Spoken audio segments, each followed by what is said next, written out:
আসসালামু আলাইকুম। Short method tricks YouTube চ্যানেলের পক্ষ থেকে আপনাদেরকে জানাচ্ছি শুভেচ্ছা।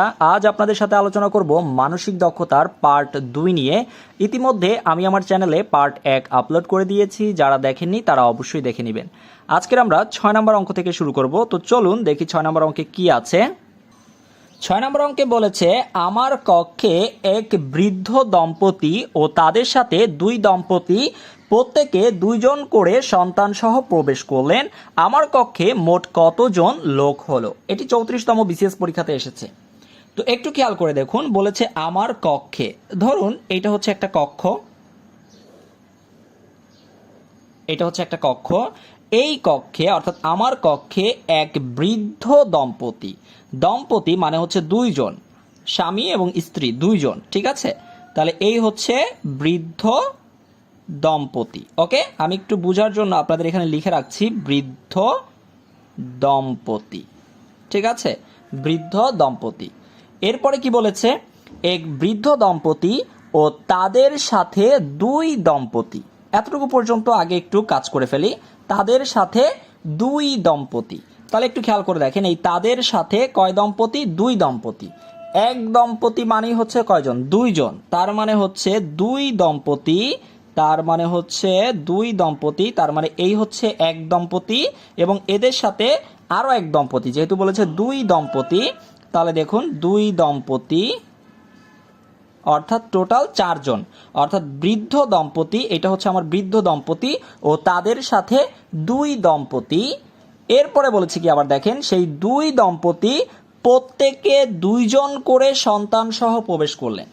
অর্থাৎ এই যে দুই দম্পতি, তারা আবার কি করলেন? তারা আবার প্রত্যেকে দুইজন করে সন্তান সহ প্রবেশ করলেন। অর্থাৎ এই দম্পতি তাদের সাথে করে দুইজন সন্তান নিয়ে প্রবেশ করলেন। দুইজন সন্তান, তাদের সাথে দুইজন সন্তান নিয়ে প্রবেশ করলেন। ঠিক একই রকম ভাবে এই দম্পতিও তাদের সাথে দুইজন সন্তান নিয়ে প্রবেশ করলেন, ঠিক আছে? দুইজন সন্তান নিয়ে প্রবেশ করলেন। এবার একটু খেয়াল করে দেখুন, এখানে মোট আছে কয়জন? আমাকে বের করতে বলছে আমার কক্ষে মোট কতজন লোক হলো। তাহলে কয়জন আছে? এখানে আছে দুইজন, এখানে আছে দুইজন, চারজন, 6 জন, 8 জন, 10 জন, তাই না? আচ্ছা, এই জায়গাটাতেই স্টুডেন্টরা বেশি ভুল করে, সবাই অ্যান্সার দিয়ে আসে 10 জন। এটা কিন্তু ভুল অ্যান্সার। একটু খেয়াল করে দেখেন, এখানে আমাকে বলেছে আমার কক্ষে মোট কতজন লোক হলো।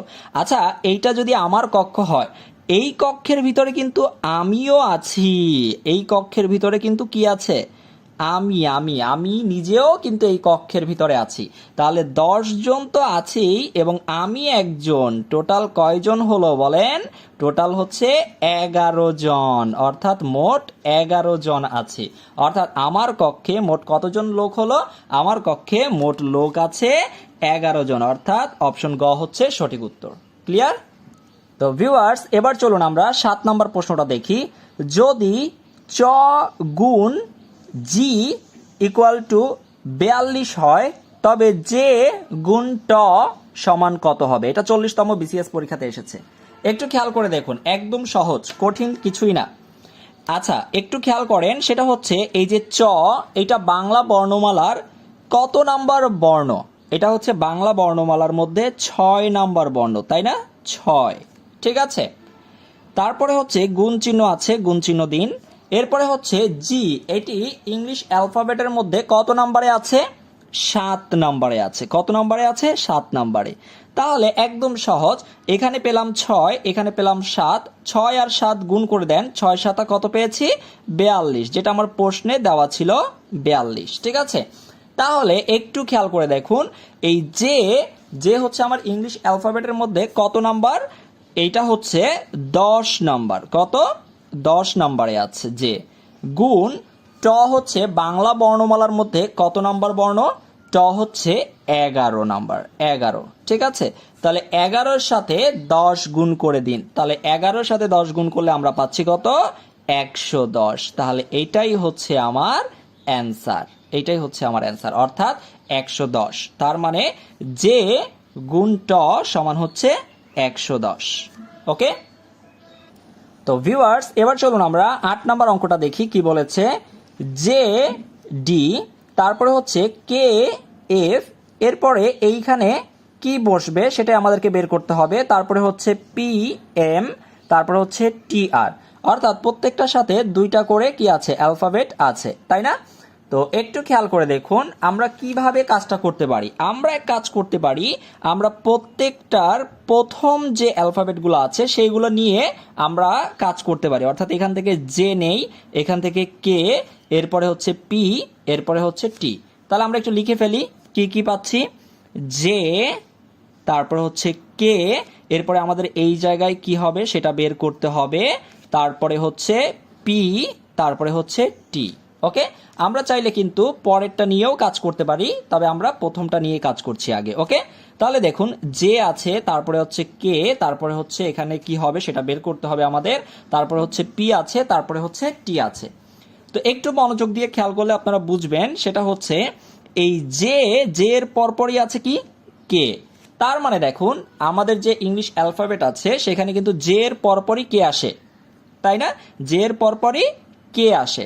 তার মানে এইখানে কিন্তু কোনো অ্যালফাবেট কি হয় নাই, স্কিপ করা হয় নাই। এখানে কোনো অ্যালফাবেট স্কিপ করা হয় না, অর্থাৎ জে, জে এর পরপরই কে, তাই না? আচ্ছা, এরপরে দেখেন এখানে কি হবে আমরা তো জানি না। তারপরে দেখুন এখানে পি এর পরে আছে টি।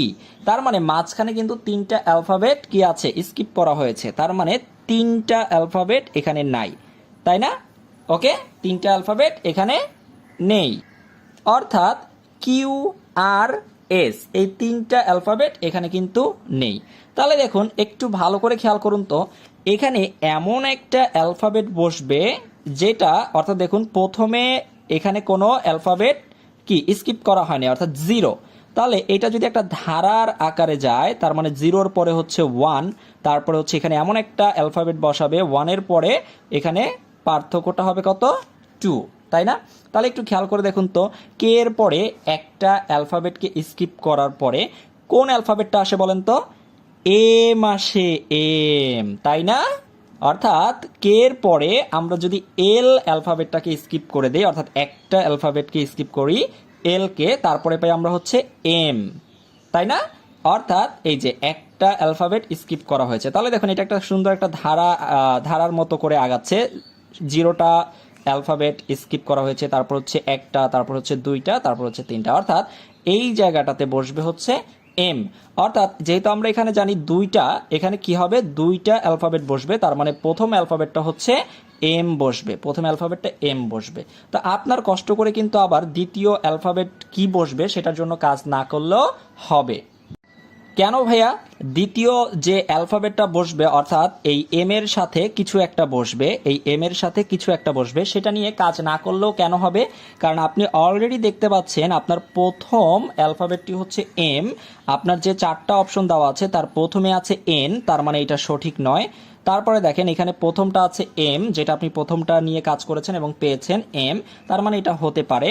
এরপরে দেখেন এখানে কিন্তু এম নাই, আছে এন, প্রথমটা এন হবে না, তারপরে আছে ও হবে না। তার মানে দেখেন আপনাকে কষ্ট করে আর এখানে জে হবে নাকি আই হবে নাকি জে হবে সেটা না করলেও চলবে, কারণ আপনি প্রথমটা যেহেতু এম পেয়েছেন, বাকিগুলো কোথাও কি নাই, এম নাই, তার মানে আপনার অপশন খই হচ্ছে সঠিক উত্তর, অর্থাৎ এমআই। তো এভাবে করে কিন্তু আপনারা পরীক্ষার সময় কিন্তু টাইমটাকে সেভ করতে চেষ্টা করবেন। কষ্ট করে আপনাদের আবার এখানে আপনার কোনো দরকার নাই যে ডি, তারপরে হচ্ছে এফ, তারপরে এখানে কি বসবে, তারপরে হচ্ছে আবার এম, তারপরে হচ্ছে আর, এরকম করে বের করার কোনো দরকার নাই। তবে আপনারা চাইলে প্র্যাকটিস করে দেখতে পারেন। এই ক্ষেত্রে একটা অ্যালফাবেট স্কিপ করা হয়েছে, ঠিক আছে? তারপরে এখানে হয়েছে কয়টা, এখানে হয়েছে চারটা, তার মানে হচ্ছে কি হবে, এইখানে হবে দুই, তারপরে হবে তিন, এভাবে করে আপনারা সাজিয়ে করে ফেলতে পারবেন। অর্থাৎ দুইটা অ্যালফাবেট স্কিপ করা হয়েছে, তার মানে হচ্ছে এখানে হবে আই, ঠিক আছে? তো এই জায়গাটাতে আই বসবে। তো আপনারা এই বাড়তি কাজটুকু করার কোনো দরকার নেই পরীক্ষার সময়, যেহেতু আপনি প্রথমেই এম পেয়ে গেছেন, আপনার অপশন খ নাম্বারটাই হচ্ছে সঠিক উত্তর। আশা করি বুঝাতে পেরেছি। তো ভিউয়ার্স, এবার চলুন আমরা 9 নম্বর অঙ্কটা দেখি। 17 দিন আগে আব্দুর রহিম বলেছিল যে তার জন্মদিন আগামীকাল, আজ 23 তারিখ হলে তার জন্মদিন কোন তারিখে? অর্থাৎ এটা দেখুন একটু 34তম বিসিএস পরীক্ষাতে এসেছে, খুবই চমৎকার একটি প্রশ্ন। আচ্ছা, আমরা এটা কিভাবে সলভ করব? 17 দিন আগে আব্দুর রহিম বলেছিল যে আগামীকাল, মানে তার জন্মদিনটা হচ্ছে কবে, আগামীকাল। আর আজকের হচ্ছে 23 তারিখ। তাহলে একদম সহজ কাজ হচ্ছে এই 23 তারিখ থেকে, আজ যেহেতু 23 তারিখ থেকে 17 দিন আগে যেহেতু বলেছে 17 দিন বাদ দিয়ে দেন।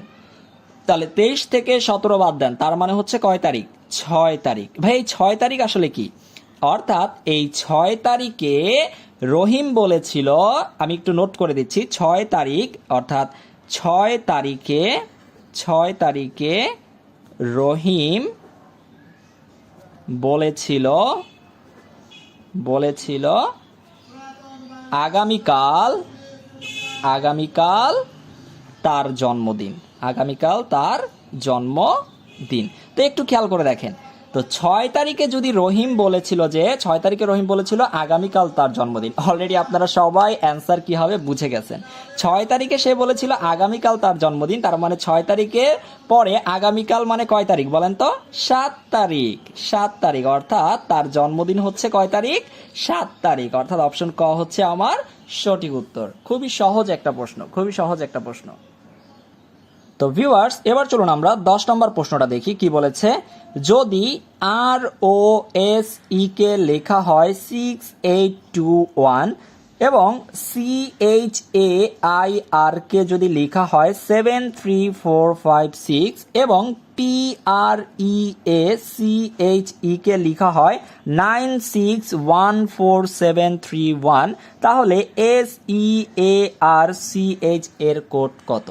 তো আমি অঙ্কটা করে দিব না, আপনাদেরকে বুঝাই দিব, দেখব কে কে এই অঙ্কটার সঠিক উত্তর দিতে পারে। তো আপনারা এক কাজ করবেন, এই যে ROSE এটা লেখা আছে, তো এটা সমান কত? 6821। তার মানে হচ্ছে R সমান হচ্ছে 6, O সমান হচ্ছে 8, তারপরে হচ্ছে S সমান হচ্ছে 2, E সমান হচ্ছে 1, তাই না? ঠিক একই রকম ভাবে CHAIR এটা সমান কি হবে?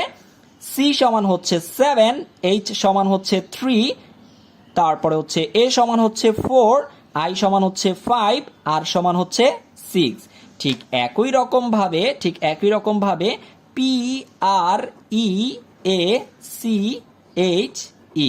তাহলে এইটা সমান কি হবে?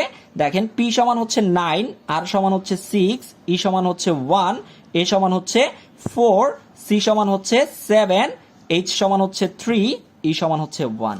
এবার আমি আর আপনাদেরকে না বলি, দেখি আপনারা এবার কাজ করবেন।